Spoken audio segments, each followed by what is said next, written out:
A customer is the most important person in our company. Unknown. On today's episode, we're going to talk about customers and the value they can bring to your business beyond just spending their dollars with you.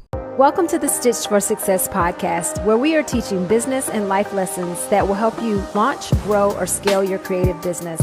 I am Monica Allen, and I'm a wife, mom, daughter, entrepreneur, author, friend, lifelong learner, and host of this podcast. For over 8 years, I was stuck in corporate and dreamt of escaping. Creating a side hustle with just $700 and having taken the leap over 15 years ago, we have since grown multiple six-figure and seven-figure brands. Being an entrepreneur for over 18 years has afforded me many successes and a few failures. I want to share those with you so you can grow and be successful in your business. Recently, I was giving some thought to the growth of our business over the past 18 years. And one of the things that I realized, though Ethan and I are pretty smart people, we did not accomplish this growth alone. Our customers have truly been in charge of our business. They, from the very beginning, have guided us in designs to carry, products to provide, and areas of growth we should pursue. Our business began with a young lady coming to us to have a piece of artwork designed for her custom sorority jacket. At the time, Ethan would design the jacket in an art program, but the customer would have to find someone to actually use those files and make the jacket. We did not at the time have the expertise to actually produce the jackets. However, she told us that she did not know or have anyone who could make the jacket for her, and if we could do it. Well, we said yes, though we had to figure out how to get it done. I did some research to determine what it was even called. I now know it was called embroidery, and we found someone who would be able to make her jacket for us, and that was the start of our business. It was truly the first of many evolutions our company would go through. After we began making our custom jackets, they were of such high quality and unique designs that we had customers ask us, well, since you all made my jacket, is it possible for you to make me a sweatshirt? Or would it be possible for you to make me a t-shirt? And we thought to ourselves, well, if we can make jackets, surely we can make a sweatshirt, a t-shirt. And so we did. We began to offer additional types of jackets, multiple types of t-shirts and sweatshirts, duffel bags, tote bags, and more. And we truly became Stuff for Greeks, though our initial intention was only to sell custom Greek jackets. As we continued to grow, hire people, and offer more products, our customers asked us, why don't you have a store location? Because at the time, we were online only and worked out of our home basement. We, of course, had to run the numbers on this, and we would have to find a location. But it was something we began to consider. We would then be more visible. We would be able to attract more customers because we would have a physical location. People could come in and look at products and actually see our quality and experience our design skills before they ordered. Luckily, we were forward-thinking and decided not to name our store Stuff for Greeks. We did this because we did not want to be limited, so we call our retail store Zeus's Closet, a little ode to the most powerful Greek god.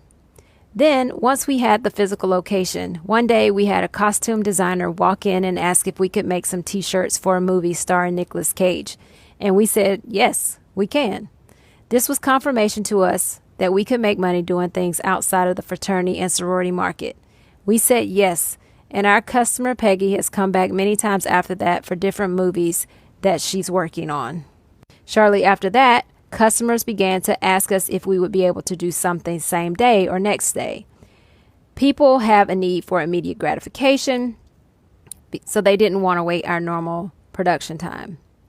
Now, people had asked us this before, and we would often just simply say no because we didn't feel like we had the bandwidth to get it done. And we thought they would not want to pay the additional cost for rushing an item through our production process. But we were wrong.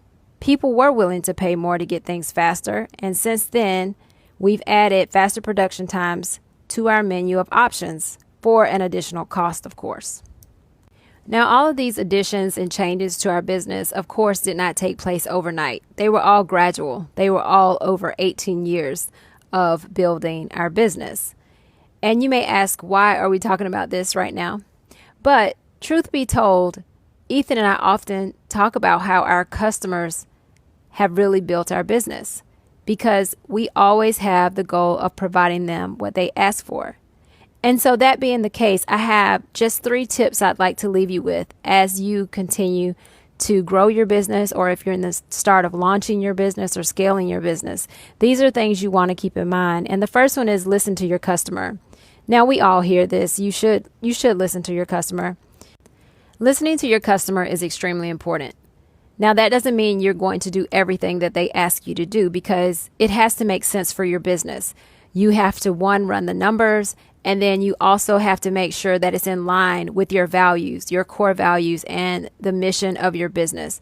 For instance, if someone comes to me and asks me to make a pizza, well, I'm not going to do that because I don't have ingredients. I don't make pizza. I don't run a restaurant. So that's completely outside of my wheelhouse. But if it's something that you can do and you're going to make a profit from it, then you should consider it if your customer is asking for it.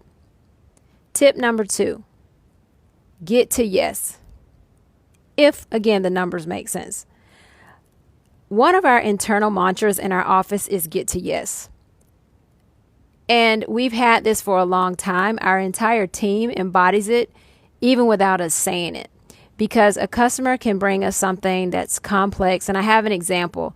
I had a young lady bring us some gloves once, race car gloves. And race car gloves are very, very specific. They have to protect the driver. They have to be fire retardant. So it's very important that they're made a certain way and you can't decorate them in certain places. But this young lady wanted to have this item done for a gentleman who had lost his mom, and it was a special quote to him that she wanted him to have on these gloves. And when I tell you, we worked around and around different ways we could do this, but eventually we were able to get to yes. So sometimes things will be challenging, more challenging than you even prefer. Perhaps it's not exactly something you've done before, but if you can figure out how to get to yes, your customer will love you. They will see you as their problem solver. And the key to growing a successful business is to solve a problem for your customer. And the last one is just to ask.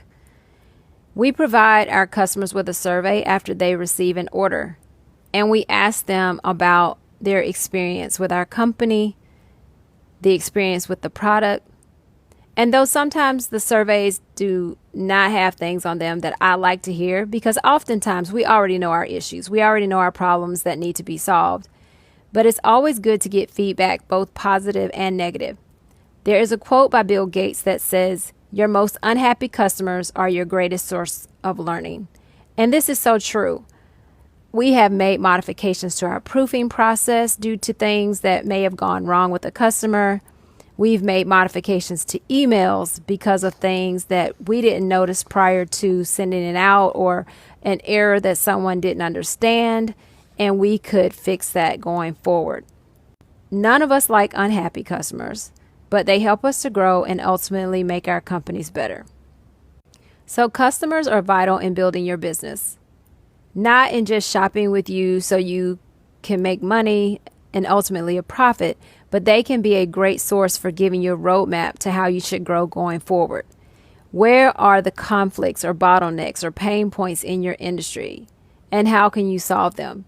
Your customers will help you with this. They will come to you and tell you what they couldn't get done somewhere else, what the issue was with someone else. Those are the points that you can build your business on and make your business stronger and better positioned to beat the competition. Even though I feel like this goes without saying, I often will remind my team that, if it weren't for our customer, none of us would get a paycheck. None of us would have the security that we have in regards to our being able to pay our bills and being able to take care of our families. I would love to hear from you and know how your customer has helped you grow your business. What information have you gained from your customer in their experiences with your company to help make you better? Please share it with me on Instagram or shoot me an email. We can also always continue our conversation in the Stitch for Success Facebook group. Thank you so much for joining me on this episode. I am so grateful that you took the time to listen. I hope that this has been helpful to you in some way.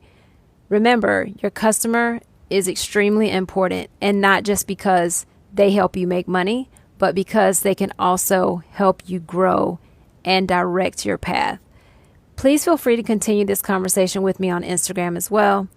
If you have an aspiring or early stage entrepreneur or a side hustler wishing to turn that hustle into their main hustle, if you know someone like that, please share this podcast with them. Also, please rate and subscribe. Take care and have a great one.